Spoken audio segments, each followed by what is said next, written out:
All right, today's episode, I want to just share with you a little bit about the role of a teacher. There's a lot of facets to what you do as a teacher in Sunday school. But today I want to focus on one, and that I'm going to call it engagement. You may think of it a couple of different ways, but I'm going to focus it in one specific way.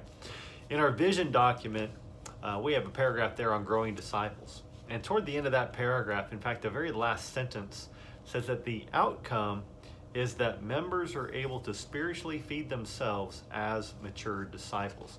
So when you think about people in your classes and members as being able to spiritually feed themselves, we have to think about where that comes from. Our goal here is where are we going to gain wisdom? So some of you are going to be teaching a series over the next several weeks out of the Proverbs. Proverbs 1:7 says, "The fear of the Lord is the beginning of knowledge. Fools despise wisdom and instruction." Well, if the beginning of knowledge is the fear of the Lord, how do you really come to understand what it is to fear God? Not to be shuddering in fear, but to have a healthy respect and fear for God comes from understanding and knowing His Word. So when I talk about engagement, your primary job when it comes to the Bible study time isn't to tell, it's not to educate. It is to help people engage with the Word of God on their own. Help them read, study, connect with the Word of God, but also to help them engage with the Word of God in very practical ways, even in the context of discussion and conversation in your group. A lot of you who teach, you are fantastic in preparation. You spend time praying, reading, studying, seeking external material from commentaries and other sources to be able to really share great biblical insights every Sunday as you lead your class and teach the lesson, which is fantastic.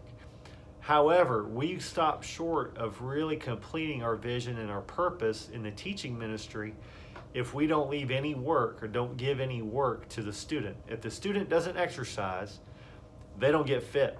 Many of you know my wife's a personal trainer, and she works hard in the gym to be in shape and to be strong and to be physically healthy. But if all of her clients came into the gym to work with her and they watched her do all the work, how much in shape would they get? They could pull up a chair right beside her and watch her count out reps of push-ups or sit-ups or whatever she's doing, and they'd watch her get great work. However, they wouldn't be getting work themselves. Her job as a trainer is not to exercise, it's to help them exercise in a way that is fitting for them, for their fitness level, for where they are with any injuries or limitations that they have, but to work through those things in order to gain the health and the goals that they're after. So if our goal is to help people become fully developed in their faith and become mature believers who can feed themselves, it only makes sense that you not do all of the cooking and the cleaning and the eating. You want to prepare, you want to do your part, but when it comes to the feeding, we have to feed ourselves. So take that opportunity as you prepare your lesson to think as much about or more than you are about the historical context, but about